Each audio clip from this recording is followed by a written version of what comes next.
प्रिय दर्शकों, नमस्कार। एक बार फिर से उपस्थित हूं आप सबके सामने शनिवार के कार्यक्रम में। आप लोगों के बीच से विश्लेषण जन्म कुंडली का इस कार्यक्रम के लिए मैंने जो इस बार कुंडली चुनी है, नाम है कविता शर्मा। ये हैं, इन्होंने अपनी बेटी की कुंडली भेजी है जोधपुर राजस्थान से।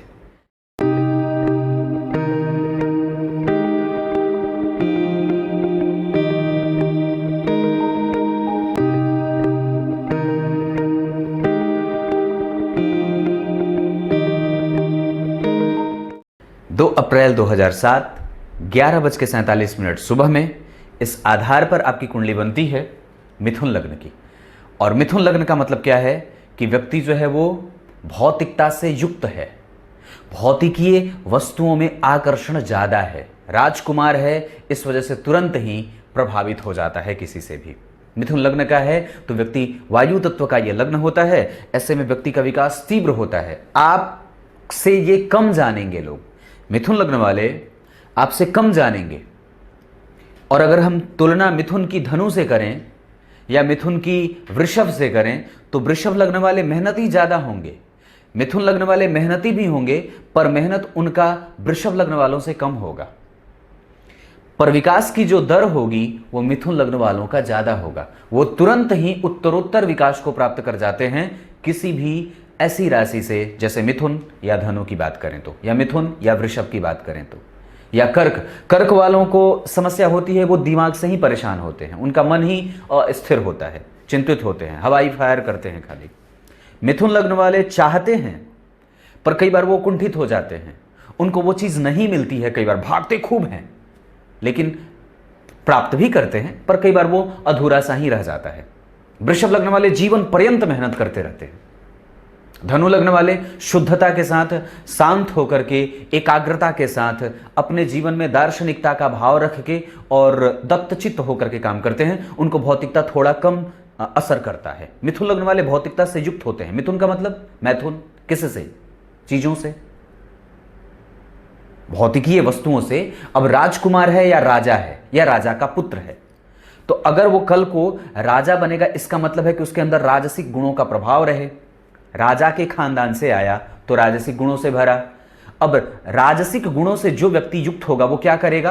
तो सबसे पहले तो उसके अंदर पराक्रम की शक्ति रहेगी, क्योंकि उसके पास उसका सेनापति जो है, उसके पास अपनी सेना जो है, भुजाओं का बल। इसीलिए 3 नंबर की राशि को पराक्रम भाव की राशि में, पराक्रम भाव में स्थान दिया गया है। बच्चा चंचल होता है तो 3 नंबर की राशि, इसको अपने भुजाओं पे बल होता है।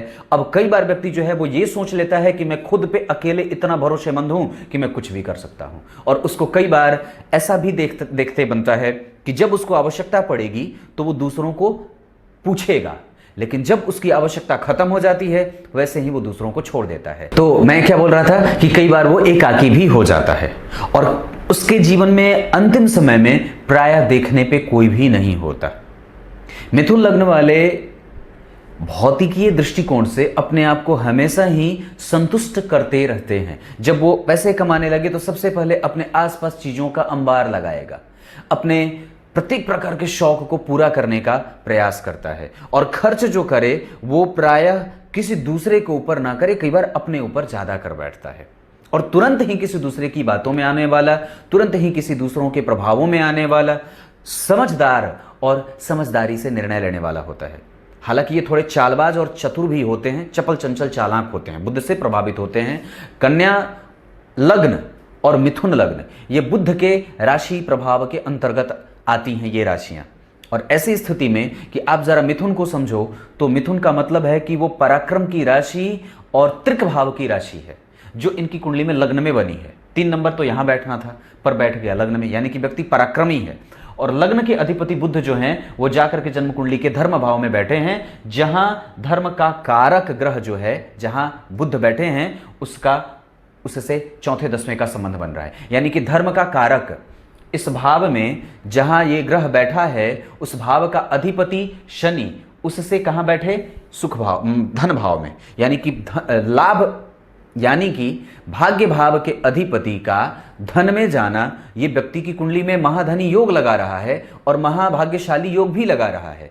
व्यक्ति को धर्मज्ञ और धर्मपरायण भी बना रहा है, माता पिता का आशीर्वाद भी प्राप्त करा रहा है। लेकिन जब इनके पंचांग पे आते हैं तो गौर करिए, इनका जन्म 2064 विक्रम संवत 1929 शक संवत उत्तरायण में जन्म हुआ है। यानी कि व्यक्ति का प्रभाव यहां भी अगर हम देखते हैं तो धार्मिक परिप्रेक्ष्य में बहुत संतुलित और बेहतरीन बन रहा है। उत्तरायण में जन्मे होने के कारण व्यक्ति के बुद्धि के प्रभाव में अच्छी स्थिति देखी जा रही है। वो धर्म से तो युक्त है ही, उसकी कुंडली में शुभ ग्रह की प्रबलता भी बढ़ती देखी जा रही है। उत्तरायण में जन्मे होने के कारण व्यक्ति कभी भी सामान्यतः दक्षिणायन वालों से थोड़ा कम दुखी होता है। और वसंत ऋतु में जन्मे होने के कारण व्यक्ति प्रेमी किस्म का है और थोड़ा आलसी भी है। शुक्ल पक्ष के पूर्णिमा तिथि के जन्म होने के कारण व्यक्ति का प्रभाव अच्छा है। पैसे एक सामान्यतया ऐसे जीवन में हमेशा ही एक जैसे आते रहते हैं जहां से उसको निरंतर आय की स्थिति बनती रहती है। शुक्ल पक्ष की पूर्णिमा तिथि दिन सोमवार का जन्म, व्यक्ति शांत है, शुद्ध है और परिष्कृत है। उसके जीवन में कभी भी खुशी का अंबार ही लगेगा, दुख तो नहीं देखे जा रहे हैं, क्योंकि वास्तव में जन्म कुंडली सोमवार को जन्म ले रही है। और व्यक्ति का प्रारंभ अगर देखें तो मिथुन लग्न से हो रहा है, जिसका अधिपति स्वयं भाग्य में ही जाकर के मंगल की राशि में, मंगल के साथ, जो कि जन्म कुंडली के रोगेश होते हैं। तो गौर करिए, मिला जुला करके बता रहा हूं, ध्यान से समझना, इधर उधर जाएंगे तो दिमाग भटक जाए। लग्न के अधिपति का संबंध जन्म कुंडली के छठे भाव के अधिपति के साथ भाग्य में हो रहा है। व्यक्ति की कुंडली में पैतृक संपत्ति का योग, व्यक्ति की कुंडली में नौकरी प्राप्ति का योग और व्यक्ति के धार्मिक होने का योग और धर्मपरायण होने का योग, पितरों का आशीर्वाद प्राप्त करने का योग और साथ ही साथ व्यक्ति को बहुमुखी बनाने का योग और लाभ प्राप्त करने का योग, इच्छा की पूर्ति प्राप्त करने की स्थिति, भाग्य को प्रबल बनाने की स्थिति, ऐसी स्थिति जहां व्यक्ति जो है वो समाज को कुछ देना चाहता है, अपने धर्म के नाम पर हो, समाज को घेर करके समाज को कुछ देना चाहता है। ऐसी स्थितियां, लोगों की सेवा करने का भाव जागृत रहता है व्यक्ति के दिमाग में। और ऐसी स्थिति में कि जब कई तरीके से धन कमाने की बात आती है तो व्यक्ति एक जगह से नहीं, प्रायः कई जगहों से धन कमा लेता है। ये बात है। व्यक्ति की कुंडली में शिक्षक योग लगा है, उच्च शिक्षा का योग मंगल और बुध बना रहे हैं, ये बहुत अच्छी बात है। लग्न के अधिपति का भाग्य में जाना, मंगल होता है कलम और बुध उस कलम के अंदर बसी हुई शिक्षा, तो ये है मंगल और बुध। राहु के साथ बैठे हैं तो धर्मपरायण होने का प्राबल्य और भी ज्यादा बढ़ जाए, क्योंकि कुंभ राशि में राहु बैठे हैं और वो अष्टम भाव के भी अधिपति होते हैं। शनि जो भाग्य भाव में जिसकी राशि बन रही है वो अष्टम भाव का होने के कारण, अष्टम भाव के भी अधिपति होने के कारण उसको भाग्येश होने के साथ साथ अष्टम का दोष भी लगेगा और वहां बैठ करके वो पुनः वापस अष्टम भाव को देखेंगे तो व्यक्ति को आयु का मालिक भी बनाएंगे, व्यक्ति आयु से संपन्न भी होगा। और चूंकि उस भाव से मंगल अपनी उच्च की राशि को भोग करके आगे निकले हैं, लग्नेश के साथ उनकी स्थिति बन रही है जो कि रोगेश है, तो व्यक्ति के जीवन में प्रतियोगिताओं में कमर कस के और ऊंचे पद की प्राप्ति के लिए व्यक्ति प्रतियोगिता में शामिल भी होता है। यह मंगल है। और एक बात बताता हूं, जन्म कुंडली में अगर लग्नेश का संबंध छठे भाव के अधिपति से होता हो और वहां से चौथे कोई ग्रह नहीं, पर यहां से चौथे पीछे गुरु बैठे हैं जो साक्षात मिथुन लग्न की कुंडली के लिए सप्तमेश होकर के छठे में बैठे हैं और यहां का अधिपति इस भाव से चतुर्थस्थ गया है।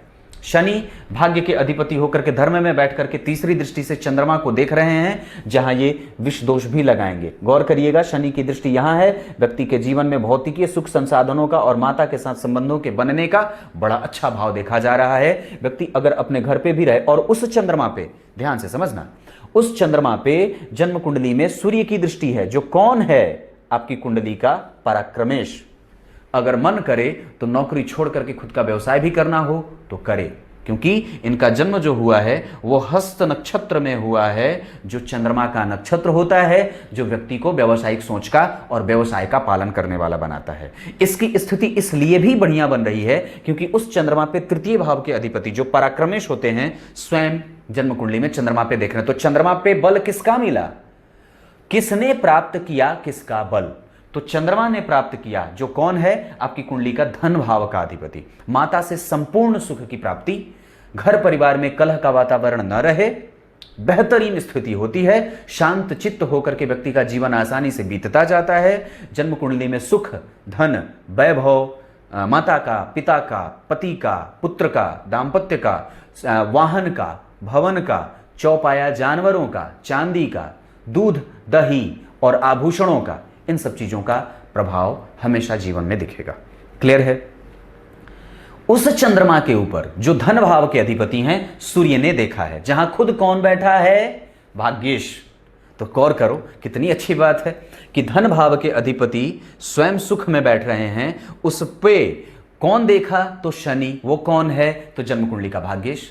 तो जन्म कुंडली के धन भाव के अधिपति से अगर भाग्य भाव के अधिपति का संयोग हो जाए तो ये अद्भुत बात हो जाती है। और व्यक्ति को पैतृक संपत्ति, हाँ व्यक्ति को लेकिन कम बोलेगा और कभी कभी झूठ भी बोलेगा। क्यों? क्योंकि जन्म कुंडली में द्वितीय भाव के अधिपति चंद्रमा जाकर के बुध की राशि में बैठे हैं, तो झूठ ना भी बोले, पर कई बार व्यक्ति को ना चाहते हुए भी झूठ बोलना पड़े। कम बोले, निर्णयात्मक होता है, निर्णय सुनाने वाला होता है।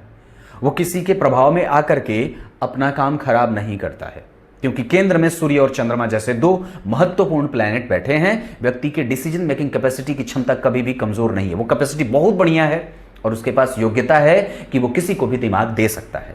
धर्म भाव बढ़िया, सुख भाव बढ़िया, दशम स्थान बढ़िया, धन भाव बढ़िया। और एक जो बहुत अच्छी बात है कि जन्म कुंडली के एकादशवें भाव में शुक्र बैठे हैं, जो वास्तव में इस कुंडली के लिए व्ययेश होते हैं। तो 12वें के अधिपति भाग लाभ में बैठ करके पंचम को देख रहे हैं, जो उनकी खुद की राशि है। अब क्या होगा?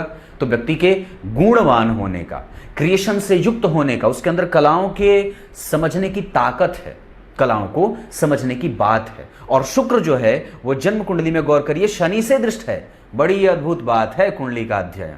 अगर मैं इस कुंडली को 2-3 घंटे 4 घंटे भी पढ़ लूं तो कम पढ़ेंगे, पक्की बात है, पक्की बात है। और कई तरीके से पढ़ सकता हूं। उस शुक्र पे शनि की शुक्र पे शनि की दृष्टि है। तो शनि कौन है? तो भाग्य के अधिपति लाभ को देखेंगे, लेकिन नीच दृष्टि से देखेंगे। और गौर करिए तो लाभ में कौन बैठा है? 12वें का अधिपति। और मिथुन लग्न की कुंडली के लिए शुक्र जो होते हैं वो पंचम और 12वें के अधिपति होते हैं। तो शुक्र कहाँ का फल ज्यादा करेंगे? जन्म कुंडली के पंचम भाव का, क्योंकि इस भाव से वो स्वतंत्र हो जाएंगे। अब उनका फल किस पे डिपेंड करेगा माता जी? तो उनका फल निर्भर करेगा मंगल पे, क्योंकि वो जहां बैठा है 12वें भाव का अधिपति, वो उस पे फल अपना डालेगा कि वो कैसा है। तो मंगल के प्रभाव से कमजोर हो जाने के कारण जब मंगल की दशा चलेगी तो शुक्र का बल भी बढ़ेगा। और एक बात और बताता हूं कि मंगल के ही ऊपर शुक्र का भी फल निर्भर करेगा। ये शुक्र अकेले होकर के कभी फल नहीं करेंगे। ये शुक्र हमेशा उनकी डिपेंडेंसी मंगल पे आश्रित रहेगी, क्योंकि 12वें भाव के अधिपति जहां बैठते हैं वो उसका फल करते हैं जहां वो बैठे हैं। और उसका भाव, उस भाव का अधिपति कैसा बैठा है? तो मंगल जो जन्म कुंडली का पराक्रमेश है, यानी कि 12वें भाव के अधिपति का संबंध किससे बना? जन्म कुंडली के 6ठे भाव के अधिपति से। कुछ लोग कहते हैं आपकी कुंडली के विश्लेषण को देख करके बात तो सही है, पर वो बड़े ऊंचे लेवल की होती है, तो इसलिए तो 4 दिन प्रैक्टिकल नहीं कराता, आपको थियरी पढ़ा देता हूं और उसके बाद फिर प्रैक्टिकल करा देता हूं। कुंडली ऐसे देखी जाती है। आने वाले दिनों में कुंडली विश्लेषण को मैं इतना दारोमदार मजबूती से रख दूंगा, आप लोगों को आनंद ही आनंद आएगा। ये मेरा प्रोजेक्ट ऐसा है जिसपे मैं अपना संपूर्ण देने वाला हूं और इतना अद्भुत बना दूंगा माता की जी की कृपा से। तो बढ़िया था। यहां पे सूर्य लग्न से केंद्र में, लग्नेश त्रिकोण में, और गौर करना इनकी राशि क्या है? तो जन्म कुंडली में कन्या नंबर की राशि बनती है, 6 नंबर की राशि। तो कन्या राशि बनी जो मूलतः यहां की राशि है। तो प्रतियोगिता भाव से सुख, प्रतियोगिता का अधिपति कहां बैठा? जन्म कुंडली में भाग्य में। और प्रतियोगिता भाव में बनने वाली राशि पंचम 6ठे नंबर की राशि कहां बनती है? यहां। वो कहां बनी है? सुख में। सुख से प्रतियोगिता का संबंध भी है। प्रतियोगिता में सुख और सुख में प्रतियोगिता, इन दोनों का योग। क्योंकि इस राशि का अधिपति, गौर करिए, इस राशि से षडाष्टक में बैठा है। लेकिन एक बात याद रखना कि जन्म कुंडली के सुख भाव के अधिपति, जो कि जन्म कुंडली में बुध बनते हैं, जहां खुद चंद्रमा विराजमान है, धन भाव के अधिपति होकर के शनि से दृष्ट, व्यक्ति के पास वाहन का सुख, इन सब चीजों का सुख मिलता रहेगा, कोई परेशानी नहीं है। लेकिन बहुत अच्छी बात है कि सुख भाव का अधिपति भाग्य भाव में बैठा है। ये अद्भुत योग होता है। ये व्यक्ति को कभी भी मसलने नहीं देता है, किसी से व्यक्ति हारता नहीं है, उसके तर्क की क्षमता बड़ी तीव्र और प्रखर होती है। ऐसा इसलिए क्योंकि गौर करिए, उस बुध पे और उस मंगल पे केतु का असर है, जो कौन है? स्वयं अनुभवी ग्रह। नवग्रहों में सबसे ज्यादा अनुभव किसके पास है? केतु के पास। वो केतु आपके लग्नेश को देख रहा है, तो ये एक अच्छी बात है। शुक्र समस्त प्रकार की भौतिकता से इच्छाओं की पूर्ति और जागृत भी करेंगे। गौर करिए, क्यों जागृत करेंगे? व्यक्ति क्यों भागना चाहेगा और उसके पास महत्वाकांक्षा क्यों ऊंची है? क्योंकि सूर्य केंद्र में बैठ करके चंद्रमा को देख रहा है। इस चंद्रमा पे किसका असर है? पराक्रमेश का। तो व्यक्ति के दिमाग में हर बार पराक्रम करने का बल मिलता रहेगा। वो व्यक्ति कभी भी थकेगा नहीं, हारेगा नहीं। और मिथुन लग्न वाले को हारते मैंने कभी नहीं देखा है। वो हारते नहीं है, जी भर के मेहनत करते हैं। 10 व्यक्ति का काम वो अकेले कर लेते हैं और फिर भी उनको कई बार चीजें मिलती नहीं है। हाँ, ये बात भी है। पर इसको ना मिलने का जो मेन कारण होता है वो ये भी हो सकता है कि जन्म कुंडली के भाग्य का सहयोग व्यक्ति को मिल तो रहा है, लेकिन कहीं ना कहीं वो 8वें 7वें 6ठे के संबंध में भी जा रहा है। ये भी एक कमजोरी हो सकती है। शुक्र का संबंध जन्म कुंडली के पंचम भाव पे, व्यक्ति कलाओं का पारखी, कलाओं को समझने वाला। उस चंद्रमा पे सूर्य का प्रभाव है, तो यहां से भी व्यक्ति के जीवन में एक महत्वाकांक्षा की भावना का प्रबल रूप देखा जा रहा है। उस चंद्रमा के ऊपर शनि का प्रभाव है, तो मन में कई तरह के ख्यालात भी बनने के ख्याल देखे जा रहे हैं। क्योंकि लग्न के ऊपर राहु का असर है, तो व्यक्ति बहुमुखी भी होगा। वो थोड़ा स्वार्थी है, ईर्ष्या भी करेगा, द्वेष भी करेगा, पर पता नहीं चलने देगा। हाँ, क्योंकि मंगल साथ में बैठे हैं ना। वो मंगल दरअसल 6ठे भाव का अधिपति है, वो प्रतियोगिता है, वो दुश्मन है। तो लग्न के अधिपति के साथ एक दुश्मन भी बैठा है। वो मंगल बुध का नहीं बोल रहा मैं, वो दुश्मन भाव है। 6ठे भाव के अधिपति कौन है? क्रिटिसिज्म। यहां से व्यक्ति को कई बार ऐसे जीवन में पथ भी आएंगे जहां व्यक्ति को प्रतियोगिता में झेलना पड़ेगा। अपने ऊपर रिस्पॉन्सिबिलिटी उसकी इतनी हो जाती है कि उसको झेलने की ताकत भी उसको अपने अंदर विकसित करनी पड़ती ही है। नहीं करेंगे तो फिर थकेंगे। हालांकि नहीं थकेगा व्यक्ति, क्योंकि राहु है वहां पे, उसको बल देता रहेगा। मंगल के साथ राहु बैठे हैं, राहु और मंगल, वहां पे 3 ग्रह एक साथ बैठे हैं, बुध मंगल और राहु। अब इनका प्रभाव लग्न पे पड़ेगा, तो मंगल से प्रभावित होंगे राहु, बुध से प्रभावित होंगे राहु। और गौर करिए, तो लग्नेश पापक बन रहा है। ऐसा इसलिए क्योंकि 2 पापक ग्रह के साथ बैठा है। तो क्या बात होती है कि लग्न के ऊपर पापक प्रभाव और चंद्रमा के ऊपर पापक प्रभाव भी ज्यादा। और बात करिए तो व्यक्ति का जन्म कहां है? उत्तरायण में। शुभ ग्रहों का प्रभाव भी है। अब यहां पे दोनों में होगी टक्कर, तो जीतेगा कौन? तो गौर करिए, तो लग्न के अधिपति अगर कमजोर हो जाएं तो व्यक्ति के प्रत्येक प्रभावों को कमजोरी से देखा जाएगा। लेकिन लग्नेश कमजोर नहीं है, वो उनकी कुंडली में बड़े अच्छे बैठे हैं। व्यक्ति ध्रुव योग में जन्मा है, ववकरण है, वैश्य वर्ण और देवगण का है। ये सबके साथ संतुलन और समाज को एक नई दिशा और गति देने में भरोसा करता है, अपने प्रभावों से संपन्न होता है।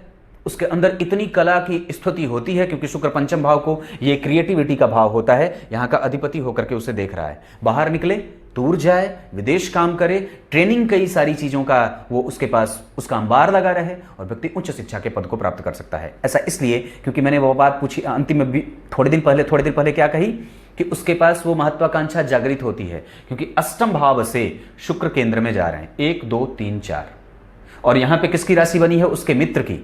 और यहां से अगर हम अष्टम भाव क्या है? अष्टम भाव पे शुक्र का असर बड़ा ज्यादा देखा जाता है। और अष्टम भाव से अगर शुक्र केंद्र में होंगे तो व्यक्ति को स्वाद लोलुप बनाएंगे और भौतिकीय चीजों के पीछे आकर्षित करने की भावना वहीं से जागेगी। मोक्ष की प्राप्ति की तरफ भी व्यक्ति का प्रभाव बढ़ेगा। शनि की दशा आएगी तो व्यक्ति एकाकी भी हो जाएगा। आइसोलेशन का भाव होता है अष्टम भाव, नवम भाव। तो ये स्थिति बन रही है यहां पे। मैं इनकी कुंडली में अब ग्रह दशा बता दूं, ग्रह की स्थिति कैसी है। तो सबसे पहले अगर मैं सूर्य की बात करता हूं, 18 डिग्री 10 कला, रेवती नक्षत्र, जहां उनको बुद्धिमान बनाएगा, क्योंकि लग्नेश बुध स्वयं बनते हैं और मंगल के साथ बैठे हैं। राहु के साथ बैठ करके व्यक्ति में जीवटता का एहसास देने वाला और बहुमुखी बना करके व्यक्ति को कई प्रकार से लाभ देने वाला बना रहा है। वो बुध मंगल के साथ बैठा है, इस वजह से व्यक्ति उग्र व्यग्र चिंता से ग्रसित और हमेशा ही जलने वाला भी हो जाता है। उसके पास इतना ज्यादा कंपटीटर आ जाते हैं कि कई बार वो डर जाता है। पर उसके बुद्धि में राहु का प्रभाव है, बुद्ध बुद्धि और राहु का असर, और उस राहु का प्रभाव लग्न पे, राहु का प्रभाव यहां और राहु का प्रभाव यहां है। तुला का देखेगा तो व्यक्ति के ज्ञान में कभी कभी भेद भी पैदा करेगा। हालांकि शुक्र उसको देख रहे हैं तो ज्ञानेश ज्ञान को देखेगा तो कहीं ना कहीं उसमें ज्ञान की स्थिति है। व्यक्ति अनुभव तुरंत ही इकट्ठा कर लेता है। क्लियर है यहां तक? सूर्य जो बैठे हैं वो आपकी कुंडली के लिए होते हैं अशुभ भाव के अधिपति, क्योंकि ये त्रिक भाव के अधिपति होते हैं, तो चंद्रमा में अशुभता भी लाएंगे। तो यहां से छोटे भाई बहनों के साथ कभी कभी मेलजोल खराब होता है, कई बार उनका स्वास्थ्य कई बार कमजोर होता रहे, और हो सकता है कि उसके साथ मनमुटाव की स्थिति भी बनती, या कभी हो ही नहीं, ऐसी भी स्थिति बनती है। अब जरा गौर करिए, हालांकि लग्नेश देख रहे हैं तो उनके साथ संबंध खराब नहीं होगा, अच्छा ही होगा, पर फिर भी हम उस पर भरोसा कर सकते हैं क्योंकि सूर्य है वो दशम स्थान में बैठा है, तो दिग्बली क्षेत्र है उसका और वो बेहतर जा रहे हैं। ऐसे इनकी कुंडली में अगर मैं चंद्रमा की बात करता हूं तो चंद्रमा बैठे हैं कन्या के हस्त नक्षत्र, अपने ही नक्षत्र में, ये बहुत बढ़िया। माता का पक्ष, मामा का पक्ष, घर के संपूर्ण परिवार का सुख, ये सब जातक की कुंडली में मिलते हुए देखा जा रहा है। प्रत्येक भाव से अधिपति के अधिपति सूर्य से देखे जा रहे हैं, इस वजह से वहां पे एक मशक्कत भी करनी होगी। कभी कभी माता को दंत रोगी, पेट का रोगी, सर्दी खांसी जुकाम से संबंधित समस्या, और कई बार धन बचता नहीं है। मंगल की बात अगर करता हूं तो मंगल जो है वो धनिष्ठा नक्षत्र में, खुद के नक्षत्र में, यानी कि चंद्रमा अपने, मंगल भी अपने ही, दोनों अपने ही नक्षत्र में। मंगल की डिग्री 2 डिग्री की है, थोड़े कमजोर हैं, पराक्रम ज्यादा, मेहनत करनी होगी, और आप आसानी से ये नहीं कह सकते कि आप नहीं करोगे, आपको करना ही होगा। ऐसा इसलिए क्योंकि यश जो यहां से मिलता है, मेहनत करने के बाद परिणाम कहां से? जन्म कुंडली के पंचम भाव से। उसको कौन देख रहा है? जन्म कुंडली का 12वें भाव का अधिपति शुक्र। तो थोड़ा तो व्यय करेगा ना, थोड़ा तो व्यय करेगा। अब जरा गौर करिए, तो उस पर राहु की भी दृष्टि है, तो शुक्र और राहु दोनों का प्रभाव यहां पे, तो व्यक्ति प्रेम में ही पड़ सकता है, और कई बार वो ऐसी दलीलें देगा कि मुझे उससे प्रेम भी हुआ है, पर अगर ना करे तो ठीक है, पर कोई बात नहीं है। अब उसकी स्थिति है बाद में कि विवाह कैसा है कैसा है, वो सब चीजें यहां पे ना बताऊं तो ज्यादा बढ़िया है। मंगल इनकी कुंडली में जो बैठे हैं वो शनि की राशि में बैठे हैं, और शनि उनके शत्रु होते हैं, तो शत्रुवत हो जाएगा। तो भाग्य भाव में एक शत्रु राशि का ग्रह बैठा, शत्रु का ग्रह बैठा है जो कि रोगेश होता है, तो कहीं ना कहीं रक्त से संबंधित समस्या भी पैदा करे, और कई बार पति को भी रोग से संबंधित समस्याओं में, रोग से युक्त रखता है, और वहां पे नसों की समस्या, नसों से संबंधित समस्या होती है, कई बार गैस्ट्रिक की समस्या भी होती है, गले के पीछे का दर्द कभी कभी जरूरी से बढ़ जाता है, मेरुदंड की समस्या भी कई बार देखने को बनती है। मंगल के बाद अगर बुध की बात करता हूं तो बुध भी आपकी कुंडली में शत्रु ग्रह ही है, पर लग्नेश शत्रु के हैं, लेकिन कोई बात नहीं है क्योंकि उस पे गुरु उससे केंद्र में जा रहे हैं, और वो किसी से भी दृष्ट नहीं है। केतु के प्रभाव में होने के कारण उस पर एक धार्मिक भावना का प्रभाव देखा जा रहा है, और वो ठीक हो रहा है। वो लग्नेश भाग्य में जाकर के अगर शत्रुग्रही होकर के भी बैठे हों तो भी कमजोर नहीं है, क्योंकि नवमांश कुंडली में भी अगर मैं देख रहा हूं तो वो चंद्रमा के साथ बैठ रहे हैं, ठीक है, वहां खराब नहीं है। गुरु की बात अगर करता हूं तो देवगुरु बृहस्पति ज्येष्ठा नक्षत्र में बैठे हैं, यहां भी बुद्धिमत्ता का योग लगा है, प्रतियोगिता परीक्षाओं में सफलता मिलने के योग भी देखे जा रहे हैं, और वहां पे दरअसल वो मेहनत भी करवाएगा 1 से 2 बार 3 बार। तो आपको अगर एक बार असफलता मिल जाए तो उससे घबराने की आवश्यकता नहीं है, क्योंकि गुरु प्रतियोगिता में बैठ करके 5वीं दृष्टि से यहां अपनी ही राशि को देख रहे हैं, सूर्य को, तो व्यक्ति के जीवन में यश है, मिलेगा, क्योंकि वास्तव में यहां का अधिपति उसे देख ले रहा है। और गौर करिए तो जन्म कुंडली में न्याय का अधिपति दूसरे भाव में बैठ करके चंद्रमा को देख रहा है, तो व्यक्ति के पास बल भी है भाग्य का, तो आपको मेहनत करने की आवश्यकता है। और निसंदेह व्यक्ति की कुंडली में मंगल शत्रुग्रही, बुध शत्रुग्रही, गुरु प्रतियोगिता में, सूर्य दिग्बली होकर के बैठे हैं, पर गुरु की राशि है, यानी कि इस कुंडली में अच्छे कौन से ग्रह बने? तो अच्छे बन रहे हैं लग्नेश भाग्य में, मंगल भी ठीक, मंगल और बुध का संयोग, गुरु का प्रभाव जन्म कुंडली में 10वें भाव पे, ये सारी स्थितियां व्यक्ति को बड़े लेवल की परीक्षाओं में जाकर के सम्मिलित होने और प्रतियोगिता परीक्षाओं में सफल होने का चांस, जब भी गुरु आ जाए, जब भी सूर्य आ जाए, जब भी बुध आ जाए, जब भी शुक्र आ जाए, तो व्यक्ति को यश मिल सकता है, मतलब परीक्षा में परिणाम मिल सकते हैं। शुक्र की अगर बात करता हूं तो शुक्र भरणी नक्षत्र में, बड़ी वाह, बड़ी बढ़िया है ये तो। चंद्रमा भी अपने, मंगल भी अपने, गुरु भी बढ़िया नक्षत्र में बैठे, क्योंकि उसका अधिपति, जो नक्षत्र गुरु ने धारण किया है ज्येष्ठा नक्षत्र, उसका अधिपति बुध जो है वो भाग्य में बैठा है, जो कि स्वयं लग्न का अधिपति है। तो ये तो अद्भुत बात है ना, क्योंकि व्यक्ति के पास ज्ञान है और उसके पास बुद्धि की बुद्धि लब्धि क्षमता भी आ गई। मैं जल्दी जल्दी बोल रहा हूं, नहीं ठीक है, थोड़ा रुकता हूं। तो गुरु ज्येष्ठा नक्षत्र में, उसके नक्षत्र के अधिपति बुध जो है वो भाग्य में बैठे, और वो गुरु जो है वो बुध के नक्षत्र में बैठ करके, और वो बुध जो है वो लग्नेश है, भाग्य में बैठा, यानी कि दोनों बड़े अच्छे भाव में बैठे हैं, संबंध भी अच्छा बन रहा है, केंद्र का संबंध भी है, तो इस वजह से गुरु को भी बल मिल रहा है। पर वस्तुतः जरा गौर करिए तो ये जहां बैठे हैं, इस भाव का अधिपति उससे केंद्र में गया है, यानी कि ये भी एक अच्छी बात है। मैंने कार्यक्रम बताई थी जिसमें क्या बात कही थी मैंने, कि अगर उस भाव का अधिपति उससे केंद्र में जाता हो, या वो जो ग्रह जहां बैठा है अगर उससे उसको बल मिल रहा हो, तो कई बार ये कमजोरी नहीं होती, कई बार ठीक हो जाता है। हालांकि उससे ज्यादा बेहतर वो 90 डिग्री पे हो जाता है। अब वो निर्भर करता है कि इधर का फल देगा या इधर का, मतलब वो अच्छा देगा या बुरा, वो पेंडुलम हो जाता है। लेकिन तृतीय एकादशों में संपूर्णतया और प्रबल रूप से फल लाभ के मिलने के ही देखे जाते हैं। राशि का अधिपति अगर तृतीय भाव में बैठा हो राशि से या नवम पंचम के संबंध में बैठा हो तो ये अद्भुत रूप से और निस्संदेह वो उस भाव का परिणाम अच्छा ही देता है। गुरु की बात यह थी। शुक्र जो है वो जन्म कुंडली में अपने नक्षत्र में, ये भी बहुत बढ़िया है और वो मंगल की राशि में बैठे हैं, लेकिन वो थोड़े से कमजोर तो नहीं है क्योंकि जिस राशि में बैठे हैं उस राशि का अधिपति वहीं बैठा है निकट में ही, तो तात्कालिक मित्रता में वो मित्रता के भाव में जा रहे हैं और मंगल भी ठीक बैठा है, खराब नहीं बैठा है।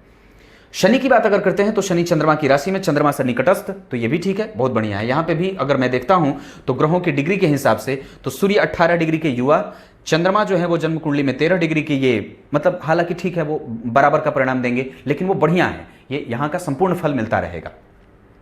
चंद्रमा जो है वो जन्म कुंडली में अगर मैं देख रहा हूं तो बढ़िया बैठे हैं, युवावस्था के ये भी हैं, और मंगल जन्म कुंडली में बैठे हैं 2 डिग्री के, ये कमजोर हैं, ये कमजोर हैं, मतलब 25% का परिणाम मंगल का मिलेगा।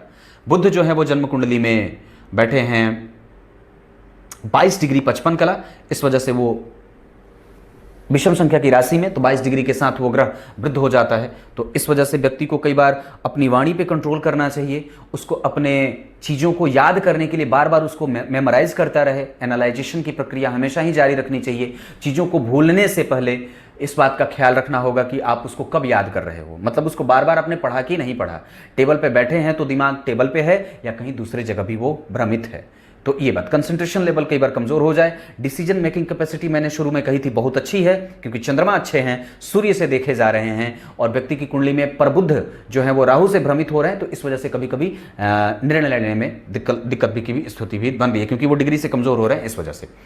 गुरु जो है वो जन्म कुंडली में बढ़िया बैठे, बहुत सुंदर बैठे हैं वो, और अवस्था में वो भी बाल अवस्था के हैं, तो अनुभव देते रहेंगे वो हमेशा ही, जब तक को उसमें वो सीखेगा, मटर गश्ती करेगा, खेलता कूदता रहेगा। तो ज्यादातर ग्रह अगर इनकी कुंडली में देख रहे हैं तो शनि बाल अवस्था में बैठे, उसके बाद गुरु बाल अवस्था में बैठे और मंगल बाल अवस्था में। तो क्यों ऐसा, क्योंकि मंगल भी जो है वो 2 डिग्री के, शनि जो है वो 24 डिग्री के बाल अवस्था के हो गए क्योंकि वो सम संख्या की राशि है, और उसके बाद गुरु, तो गुरु जो है वो 25 डिग्री के, यानी कि वो भी सम संख्या की राशि में बैठे। तो बाल अवस्था के 3 ग्रह यानी कि वास्तव में भाग्येश बाल अवस्था के हैं। तो भाग्येश की जब दशा चलेगी तो व्यक्ति को मेहनत करने की आवश्यकता होगी, तभी उसको भाग्य का बल मिलेगा, क्योंकि वो ग्रह बाल अवस्था में है, उसके पास अनुभव बड़ा कम है, गुरु के पास भी अनुभव बड़ा कम है, तो ये बात है। और उसके बाद मंगल के पास भी बल बड़ा कम है, क्योंकि वो अनुभव से युक्त कौन सा ग्रह है जो आपकी कुंडली में सबसे ज्यादा अनुभवी है, तो आपकी कुंडली में वृद्ध ग्रह जो होता है वो अनुभव से युक्त होता है। तो डिग्री में जरा देखिएगा तो आपकी कुंडली में बुध वृद्ध होकर के बैठा है, डिग्री का लाभ वृद्ध होने का ऐसे मिल जाएगा कि व्यक्ति के कुंडली में बुध की दृष्टि का प्रभाव भले न रहे, पर बुध की दशा में व्यक्ति खूब सारी चीजें सीख लेता है, अनुभव प्राप्त कर लेता है। कुमार अवस्था में बैठा ग्रह अगर है तो वह आपको बहुत सारी चीजें सिखा देता है। तो ये सब बातें इनकी कुंडली में दिख रही है। हालांकि इनकी कुंडली में सूर्य कुमार अवस्था के बैठे हैं, बाकी के सारे ग्रह बाल, चंद्रमा बहुत अच्छा परिणाम देगा आपकी कुंडली में हमेशा ही, युवावस्था का बैठा है। तो ये बात आपकी कुंडली में ग्रह नक्षत्रों की रही। अगर मैं शनि के नक्षत्र की बात करता हूं तो वो बैठे हैं आश्लेषा में, जो बुध है, तो व्यक्ति कंप्यूटर का ज्ञान रखने वाला, कम्युनिकेशन के क्षेत्र में जाने वाला, ट्रांसफॉर्मेशन करता है, तुरंत ही बदल जाने की प्रक्रिया उसकी होती है, जहां पलरा भारी देखा उसी की तरफ हो गया। तो ये नहीं होना चाहिए, और अपने आप को मजबूत रखिए, आप जिस पे भरोसा करते हो उस पे भरोसेमंद उसके बनिए, और क्रेडिबिलिटी होनी चाहिए। व्यक्ति कभी भी निसर्ग सिद्ध उसका अधिकार हो जाए कि वो संपन्न है निर्णय लेने का, और उसमें उसकी कोई गलती नहीं है, और वो बिल्कुल भी गड़बड़ नहीं करेगा। लग्न का अधिपति भाग्य में बैठा, नवमांश कुंडली की अगर चर्चा करते हैं तो गुरु और शनि लग्न में, जहां लग्न के अधिपति लग्न में गुरु के साथ बैठे हैं, जो कि लाभेश है, स्थिति बहुत अच्छी है, क्योंकि यहाँ पे स्वयं सूर्य ही बैठे हुए हैं, जो कि आपकी कुंडली के सप्तम भाव के अधिपति हैं। सप्तम भाव के अधिपति का लाभ में जाना, लग्न में केंद्र का बैठना, सूर्य का गुरु का बैठना, शुक्र का प्रभाव, दाम्पत्य बेहतरीन है, इसकी मैं गारंटी से बात कर सकता हूं। वास्तव में गुरु का केंद्र में जाना, लग्नेश का लग्न में बैठना और शुक्र का देखना, जो कि भाग्य के अधिपति हैं। मंगल केतु बैठे हैं तो कभी कभी पति क्रोधी होगा, या थोड़ा इमोशनल ना हो, वो पंक्चुअल ज्यादा हो, या वो धार्मिक ज्यादा ना हो, या कई बार वो मेहनत करने वाला हो, अकर्मण्य ना हो, वो मेहनत पे भरोसा ज्यादा करने वाला हो, ऐसी बात बनती है। पर दाम्पत्य ठीक है, दाम्पत्य को लेकर के आपको परेशान नहीं होना चाहिए, कुंडली अच्छी है। अब मैं क्या बताऊं, इनकी कुंडली में सबसे अच्छी बात अगर मैं बता दूं तो इस कुंडली की सबसे अच्छी बात जो देख रहा हूं, ये लग्नेश का भाग्य में जाना, राहु और मंगल के साथ बैठना, ये एक अच्छी बात है। सूर्य का दिग्बली होना, चंद्रमा को देखना, और जन्म कुंडली में गुरु का यहां देखना, यहां बैठना तो है ही, पर ये देखना ज्यादा बढ़िया है। व्यक्ति पितरों के साथ जुड़ करके अगर कोई काम करे, जो इनके पिता काम करते आए हों वही काम व्यक्ति करता रहे। अगर पिता सरकारी नौकरी में है तो वो काम कर ले, पिता जो काम करते आए हैं। और व्यक्ति की कुंडली में ये बात मैं देख रहा हूं कि पिता भी अच्छे हैं और वो पदासीन है, बेहतर है, परिणाम खराब नहीं है। अगर व्यक्ति के पिता नौकरी ना करते हों तो भी व्यक्ति को नौकरी का प्रयास कर लेना चाहिए, क्योंकि दशम स्थान के अधिपति नौकरी भाव में बैठे हैं सूर्य। मैं पिता को अच्छा ही देख रहा हूं और पिता के बाद माता को भी अच्छा ही देख रहा हूं, क्योंकि शुभ ग्रह की राशि में शुभ संख्या का अंक निकलना और शुभ भाव में शुभ ग्रह का बैठना, जो पूर्णतया पक्ष बल से युक्त है। कुंडली खराब नहीं है। शनि की 7वीं दृष्टि यहां आयु संपन्न बनाएगी। शनि की 10वीं दृष्टि शुक्र पे नीच की है, इस वजह से कभी कभी इच्छा पूर्ति देर से भी होती है। भटकने का स्थिति प्रभाव न बने, क्योंकि गुरु प्रतियोगिता कर रहे हैं। मंगल की राशि है, इस वजह से हालांकि ये बल है, क्योंकि गुरु जहां बैठे हैं वहां का अधिपति उससे केंद्र में बैठा है, ये बहुत अच्छी बात है। पंचम भाव कैसा बना? पंचम भाव अच्छा बना, लेकिन वो 12वें भाव के अधिपति से भी देखा जा रहा है, इस वजह से यश कई बार देर से मिले। और पंचमेश जो है वो शुक्र उसे देख ले रहे हैं, लेकिन वो व्यय के भी अधिपति होते हैं, इस वजह से मंगल के प्रभाव में आने के कारण उसे मेहनत भी करनी होगी, क्योंकि मंगल डिग्री में थोड़े कमजोर हो रहे थे। क्लियर है? दशम स्थान बढ़िया, भाग्य भाव बढ़िया बन रहा है। एकादशवां भाव जन्म कुंडली में ठीक बन रहा है, क्योंकि यहां के अधिपति लाभ में गए हैं और वो कई तरीके से धन अर्जित भी करवाएगा। व्यक्ति घूस ले सकता है, दे सकता है, सूद पे पैसे चला सकता है, बहुत बढ़िया। शेयर सट्टेबाजी लॉटरी आदि में भी पैसे लगा सकता है। इन सब चीज़ों के प्रभाव में भी स्थिति देखी जा रही है, बहुत बढ़िया है।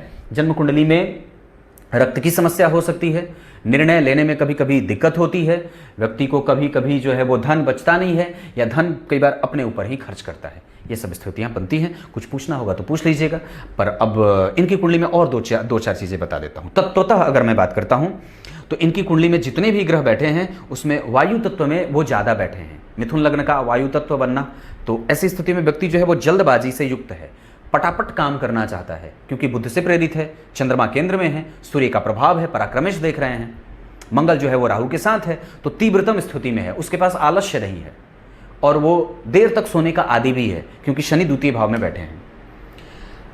जल तत्व की अधिकता भी है और वायु तत्व की अधिकता है। उसके बाद अगर मैं इनकी कुंडली में अगर बाकी के ग्रहों को देखता हूं तो जो स्थिति बन रही है उसके आधार पर लग्न मंगल बुध, लग्न मिथुन का, मंगल कुंभ का, लग्न मंगल और बुध और राहु केतु शुक्र, ये सारे ग्रह अगर जो देख रहे हैं आप तो पुरुष राशियों में बैठे हैं।